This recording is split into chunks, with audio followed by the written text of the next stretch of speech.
जो कॉपी है वो आप अपने माध्यम से रिसीव करा दीजिए। तो हमने अपने माध्यम से रिसीव करा करके सूचना दी। पहला आदेश 19 को किया, फिर 19 को रात को किया कि भविष्य में दोबारा करेंगे, और तीसरा 23 तारीख को किया, जिसमें स्पष्ट लिखा हुआ है कि 24 को सुबह 7 से 11 के बीच सर्वे किया जाएगा। और वैसे भी वजू टैंक का पानी अभी आपने बताया जफर साहब ने कि हर शुक्रवार को वो खाली होता है।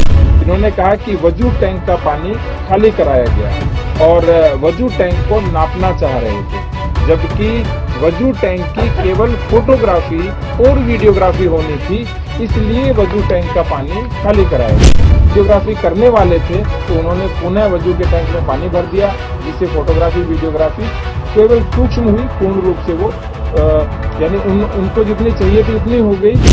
मैं आपको कुछ चीजें दिखाना चाहता हूँ। पहली सूचना मैं आपको दिखाना चाहता हूँ, ऑनरेबल कोर्ट का ये ऑर्डर है। जैसे ही ये कोर्ट का ऑर्डर आया, इस कोर्ट के ऑर्डर के बाद 2:38 हाँ, जो कोर्ट का ऑर्डर आया वो 2:38 पे आया, और इसके लगभग आधे घंटे के बाद वो लोग हमारे पास आए, और फिर 5 बजे से पहले हम कोतवाली आए और 5 से 5:30 के बीच हम जामा मस्जिद पहुंचे। ये कोर्ट का ऑर्डर है और उन्होंने बोला कि हमें सूचना नहीं दी, जबकि इस कोर्ट के ऑर्डर में बहुत स्पष्ट लिख रखा है कि मैं रमेश सिंह राघव अधिवक्ता को माननीय सिविल जज सीनियर डिवीजन संभल, जिनकी ओर से ये ऑर्डर हुआ था, उन्होंने कहा कि जो सर्वे की कार्रवाई है उसे फोटोग्राफी और वीडियोग्राफी कराकर 29 नवंबर 2024 तक प्रस्तुत करने के लिए नियुक्त करता हूं।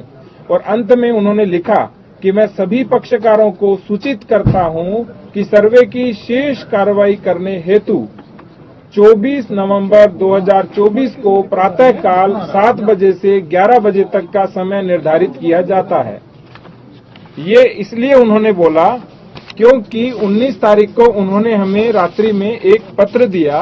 वो पत्र ये है जिसमें स्पष्ट लिखा हुआ है कि वहां एक साथ 200 लोग मस्जिद के भीतर उपस्थित हो गए, सायंकाल का समय था एवं इतने ही व्यक्ति की उपस्थिति में सर्वे का कार्य सुचारू रूप से संपन्न नहीं हो सका। वहां उपस्थित जनप्रतिनिधि एवं अन्य व्यक्तियों द्वारा बार बार सर्वे की प्रक्रिया में अवरोध उत्पन्न किया जा रहा था एवं धमकी दी जा रही थी। अतः भविष्य में पुनः सर्वे की कार्रवाई संपन्न की जाएगी, जिसकी सूचना पृथक से सभी पक्षकारों को उपलब्ध कराई जाएगी, जिससे माननीय न्यायालय का आदेश का अनुपालन हो सके। ये मेरी प्रति थी और एक कप्तान साहब को इन्होंने प्रति दी थी।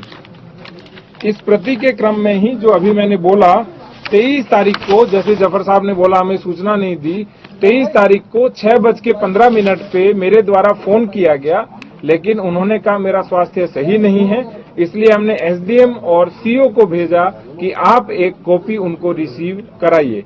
इससे पहले एडवोकेट कमिश्नर हमारे पास आए और उन्होंने हमें कहा कि मैं जाना चाहता हूं, तो हमने कहा पहले आप कॉपी रिसीव कराइए। तो उन्होंने कहा कि जो कॉपी है वो आप अपने माध्यम से रिसीव करा दीजिए। तो हमने अपने माध्यम से रिसीव करा करके सूचना दी। तो जो पहली बात जो भ्रामक रूप से कह रहे थे हमें सूचना नहीं दी, और इसी के साथ दूसरी बात भी थी।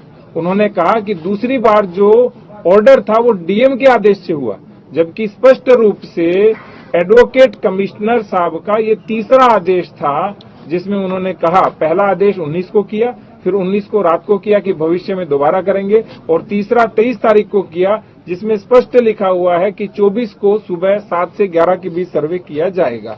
और यही कॉपी अगले दिन सुबह जो उन्होंने कहा कि मेरे से छीन ली गई, वो कॉपी ये है, उनसे छीनी नहीं गई। ये देखिए, उन्होंने स्वयं इसके ऊपर 24 को हस्ताक्षर किए हैं। दूसरी बात जो उन्होंने बोली, वो उन्होंने बोली कि कोर्ट का ऑर्डर 4 बजे का है, जबकि मैंने अभी आपको बताया कोर्ट का ऑर्डर 2:38 का है। तीसरी बात जो उन्होंने बोली, उन्होंने कहा कि 5 बजे के बाद किसी आदेश का अनुपालन नहीं हो सकता, जबकि हम 5 से 5:30 के बीच जामा मस्जिद की ओर प्रस्थान कर चुके थे। इसके बाद उन्होंने कुछ बातें बोली जो कप्तान साहब भी जवाब देंगे।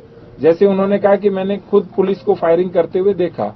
तो मैं ये पूछना चाहता हूं जफर साहब से कि क्या वो सर्वे अंदर करवा रहे थे या बाहर फायरिंग देख रहे थे, जबकि वो 10:30 पौने 11 बजे तक तो सर्वे करा रहे थे। और जितनी भी ये घटना कारित हुई मुख्य रूप से वो 10 से लेकर के 11 बजे के बीच हुई थी। इसके बाद जो आगे उन्होंने कहा कि जब उन्होंने जफर साहब ने कहा कि पुलिस असली हथियार चला रही थी अपने। फिर दोबारा उन्होंने कहा पुलिस तमंचे चला रही थी। उसी बयान में जो अभी लाइव इन्होंने दिया, वो तीसरी बार उन्होंने बोला कि मुझे नहीं पता कि पुलिस कौन से हथियार चला रही थी। आप सोच के देखिए, कोई एक ही व्यक्ति एक ही पूरी लाइव के अंदर 3 तरह के स्टेटमेंट दे रहा है जो परस्पर विरोधाभासी है।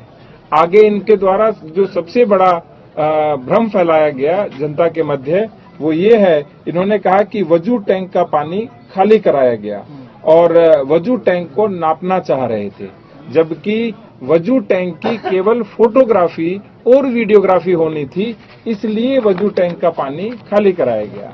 नेक्स्ट, और वैसे भी वजू टैंक का पानी अभी आपने बताया जफर साहब ने कि हर शुक्रवार को वो खाली होता है। आगे जफर साहब ने बोला कि लोगों में यह भ्रम फैला कि मस्जिद में खुदाई हो रही है, जबकि किसी प्रकार का कोई भ्रम नहीं था। आप सोच के देखिए, खुदाई में मिट्टी निकलती है, खुदाई में पानी नहीं निकलता। और जो नाली वो बता रहे थे जिसमें लोगों ने देखा, उस नाली में पानी रेगुलर बहता है। ऐसा नहीं है कि जो नीचे की नाली है उसमें पानी एक ही दिन बहा था जिस दिन वजू के टैंक का पानी निकला था, वो निरंतर बहता रहता है। इसके बाद इन्होंने बोला कि वहां नाप तोल की गई, जबकि वहां किसी प्रकार की नाप तोल नहीं की गई।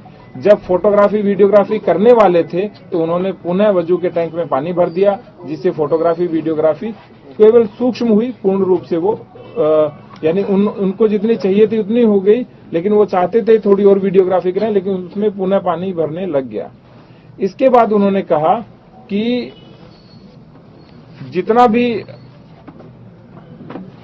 जिलाधिकारी के द्वारा जो सर्वे की अनुमति दी गई थी वो गलत है, जबकि सर्वे की अनुमति मैंने दी ही नहीं। उन्होंने ये 3-4 बार बोला है उस पूरे बयानात के अंदर।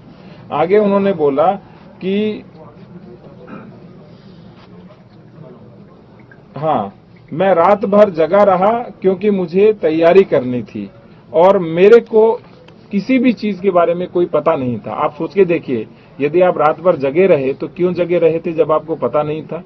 इन्होंने पहले बोला मुझे पता नहीं था और मुझे रात भर तैयारी करनी थी, तो दोनों बयान आपस में विरोधाभासी हैं। जब आपको 23 तारीख को शाम को सूचना मिल चुकी थी, इसीलिए आप पूरी रात जगे और आपने तैयारी की होगी।